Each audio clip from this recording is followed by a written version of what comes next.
Welcome to The Culture. We rest at the pulse of the community, providing all things news, media, fashion, events, and everything that we talk about in between. Documenting our Black powerful history and amplifying our Black voices, one interview at a time. We are The Culture.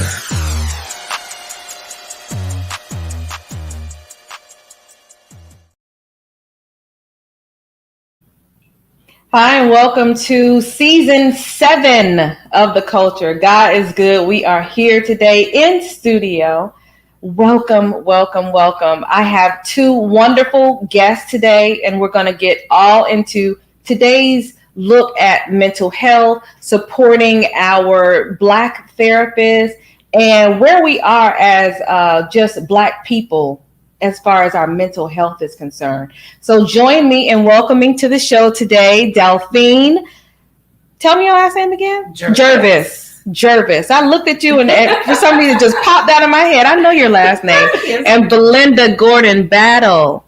And your organization is called Just Be The Breakthrough. The Breakthrough. Absolutely. The Breakthrough. Yes. Welcome to the show. Thank you so much. Let's talk first about your trajectory into being therapists. It is not a very common field. It's not common. And you all have not only studied it, but you're excelling and thriving at it and changing lives every day. Tell us a little bit about why you wanted to pursue a career in therapy. So interesting word that you use, trajectory, right? Because it just catapults us into a space we're not familiar with and or never saw ourselves to be in. But I think lived experiences for me is part of the reason why I went into the field of social work and ultimately became a therapist. When you grow up seeing spaces that include disadvantaged individuals, people who are not necessarily heard, as a child, you kind of say, well, I know that I want to make a difference, just not knowing what. I always thought I'd be a journalist, right? Then I realized journalists don't get paid that much. And what was I going to tell my Haitian parents about going to write? But going into social work definitely helped me to figure out this is where I needed to be. So it went from social work to actually the field of one-on-one therapy. Yes, because in our profession, you can find social workers in different spaces. And so for me, over the course of years, being in different settings, this is where I have landed in this season, is to be a therapist. And Belinda? I love this question because I always want to reflect on how did I get to this point? What made me decide that my lifelong career would be based in mental health? So in 7th grade, I spoke to my guidance counselor and I said, why aren't you helping these kids? And she looked at me and said, I don't have time.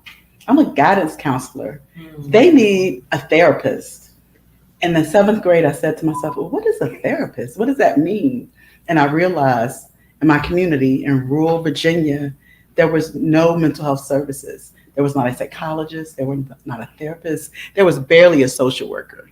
And so for me, it was an opportunity to always be able to be that person, to be able to say, there are other people in my community that need support, and let me see if I can be that person to provide that support. So ever since 7th grade, that's been my goal, to make sure that our community understands mental health and understands mental wellness and have people, resources, opportunities to make sure that they are in their best mental capacity in order to deal with everything else that's going on in the world. Absolutely. And now you all have taken your professional careers, come together to create a corporation to be able to provide this sort of service and support to others who look like you. Yes. How do you come up with something like that? Again, where did it come from? We have a long list of ideas of things to do in the world. Yeah, we think we're going to conquer the world and have all the answers. I don't know if you remember, it was a summer that we connected in a space that we once worked in. Yes. Going to lunch and realized we had a lot in common. I think it was like week 1. And I was like, oh, I think I'm going to like this person. And although time and space has created physical distance in terms of the occupation itself, yes, I brought her along into my future world. Absolutely. And she brought me into hers. And that's been almost 10 years. Yeah, 2014. We met in 2014 right here in Miami. I'm from Virginia, but Delphine is a native of Miami. By way of St. Martin's. Yes.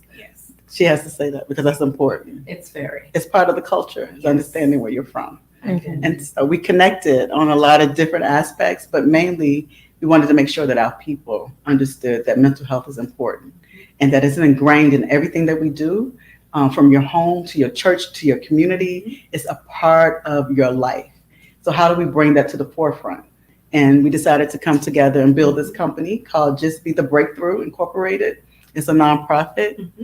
But we also did it in memory of our friend / community therapist / advocate that passed. Cinnamon. Cinnamon Key was actually someone I had met yet again in a different space of occupation, and time had it where I hadn't seen her for years. And then in connecting with Belinda years later, we realized we knew Cinnamon because Cinnamon lived closer in her community. In 2021, we had embarked on a small endeavor of bringing together a few clinicians to do what was called I've Got 5 on it.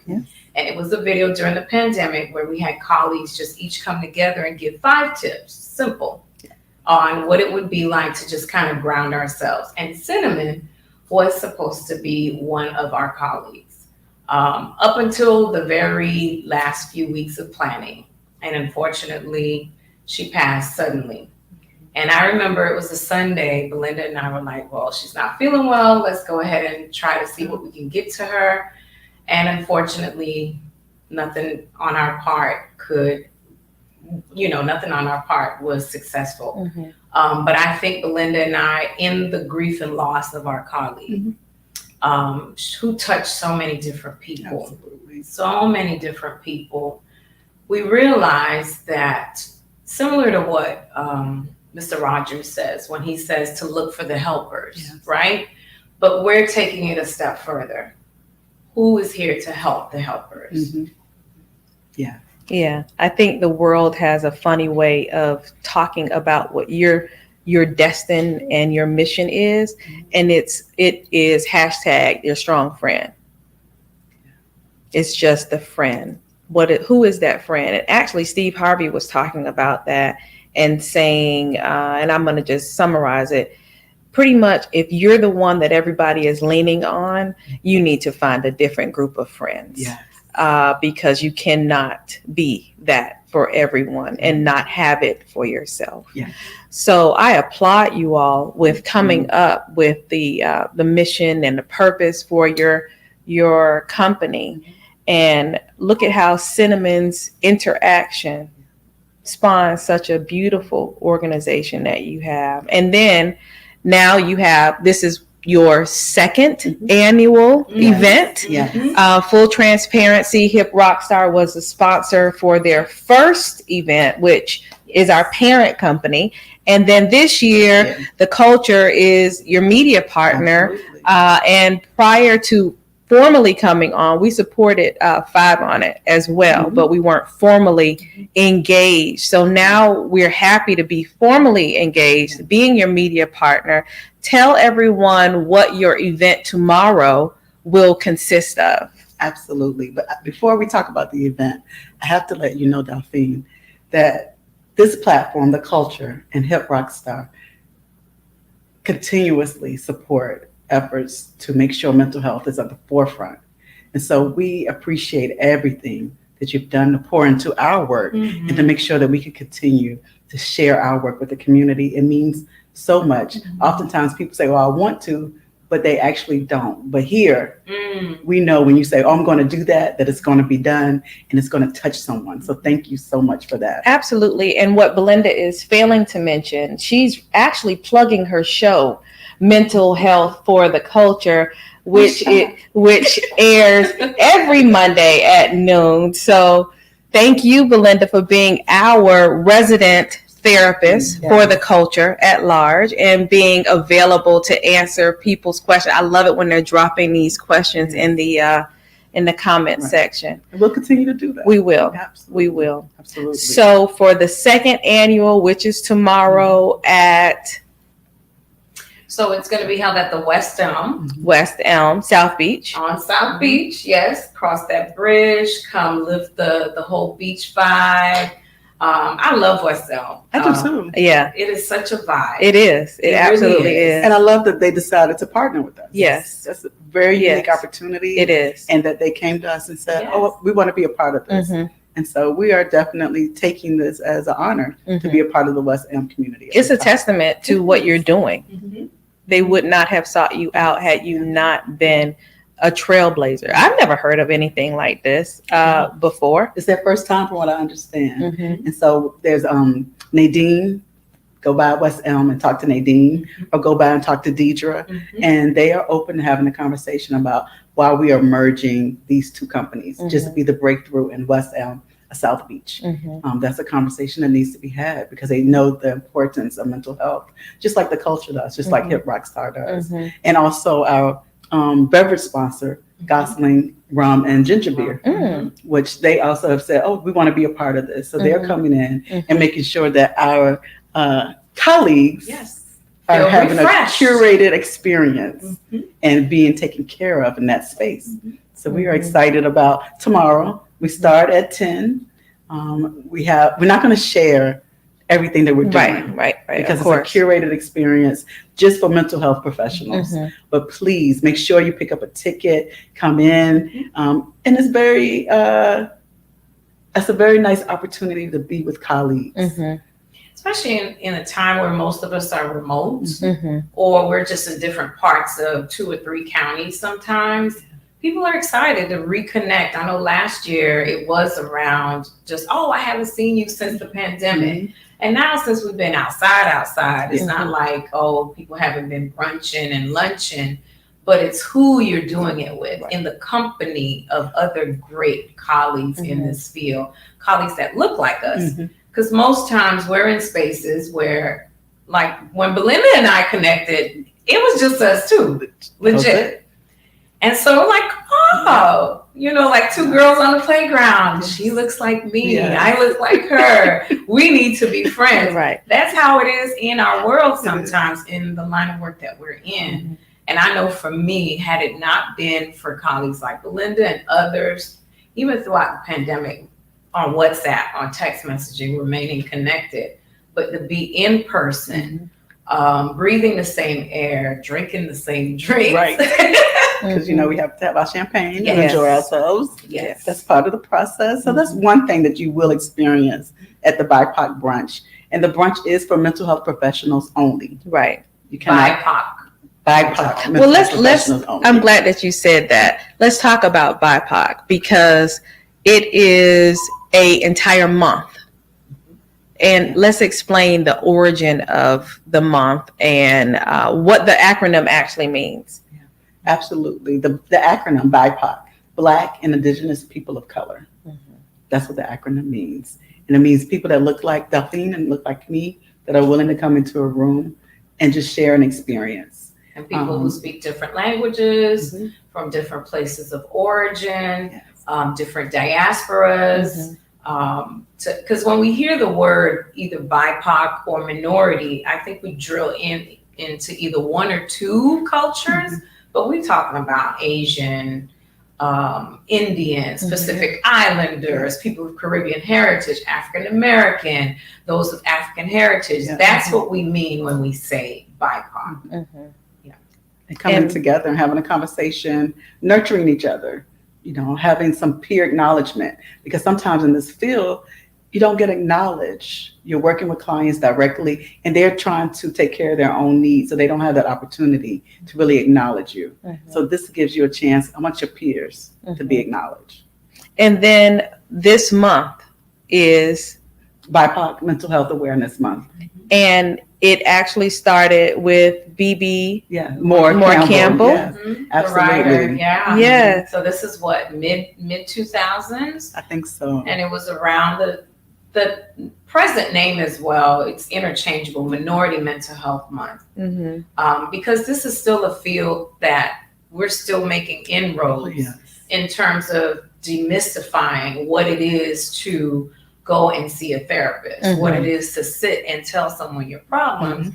That is not a clergy or not someone on a deaconess board or your friend, or some type of drug or other coping skill. And even in this day and age, it's still a challenge to normalize. It's okay to go see a professional. Yes.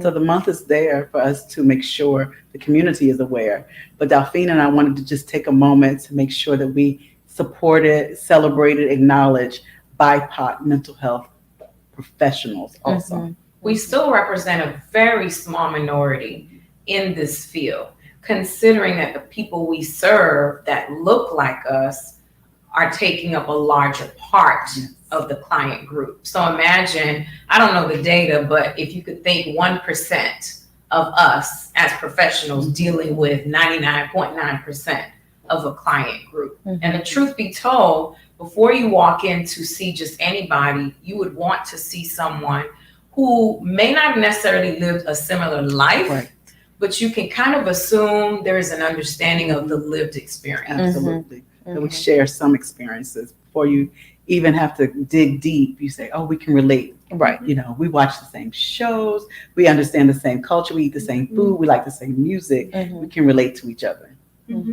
Where the client themselves or the patient isn't spending as much time trying to explain what it is. Because it's one thing, I'm coming in with my problems, but now I have to pause long enough to explain why someone touching my hair is a problem. Why are we thinking the same thing? I mean, just real surface, why it's a problem with you touching my hair. And I should not have to be there to talk to you, professional, as to why I'm here to deal with my problem, not to explain why it's a problem. Why it's a problem. There was one BIPOC therapist, she was saying that she was sitting on the panel and one of her colleagues said, but the person kept calling me fam. Okay, fam, you know, we're on the same page, I understand, fam. So they decided that that was an issue and a concern. And she had to raise her hand and say, no, that's not an issue, that's not a concern. It's just the language. It's a term of endearment. It's just, Or when they go, bruh. A client will just straight up be like, bruh. And then bruh is like, you get me, you feel me on that. I have been heard. I am seen. It's so many different little nuances to being a part of this culture that the world wants to I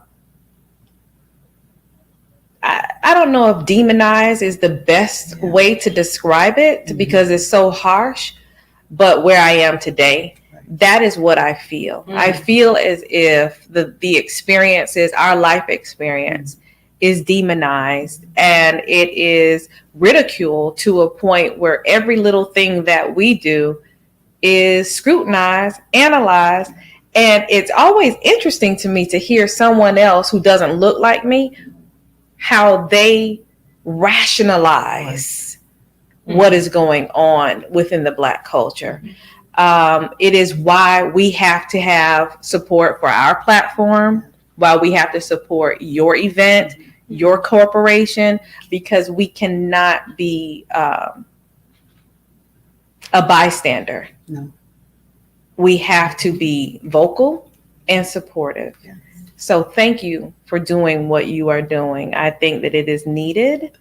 And I look forward to the 3rd, 4th, 5th, 6th, 7th annual. She giving us okay. I see it being a weekend. Yes. Yes. We have heard that we should do that. And we'll talk about it in the future. Well, I mean, I just see us moving this far along in this short period of time, but here we are. Right. We're definitely excited about the BIPOC Mental Health Professionals Brunch on July 29th at West Elm, 10 a.m. Mm-hmm. Please, we want people to show up on time. Please. We know there are misnomers around us in time, specifically in South Florida. Get it together. But Belinda's from the DMV area. They actually show up to places on time. And I'm, speaking of assumptions, I'm Caribbean, but I show up on time. So there goes that. On time. Get there at 9:45. Get your tickets on Eventbrite. Yes. Yes, we will start on time. We will start on time. Make sure you send us pictures so that we're able to share.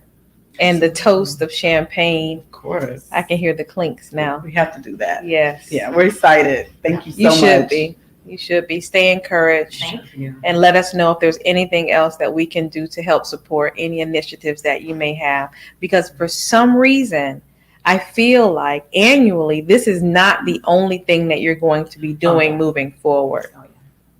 Yeah. We have other things to do. We'll talk about it. Okay. Well, Delphine and Belinda, thank you both for joining us. And we thank you for joining us. Our producer is giving us some information that I don't know because I can't read their lips. But we appreciate you joining us. And next week, come back at 6 p.m. after the show so you can tune in to My 2 Cents. That'll be back and out of hiatus. But thanks so much for joining us for another edition of The Culture. The Culture is produced and owned by Hip Rockstar Media and is distributed by the Culture Media Group. It cannot be reproduced or broadcast without written consent. All rights reserved. 2023.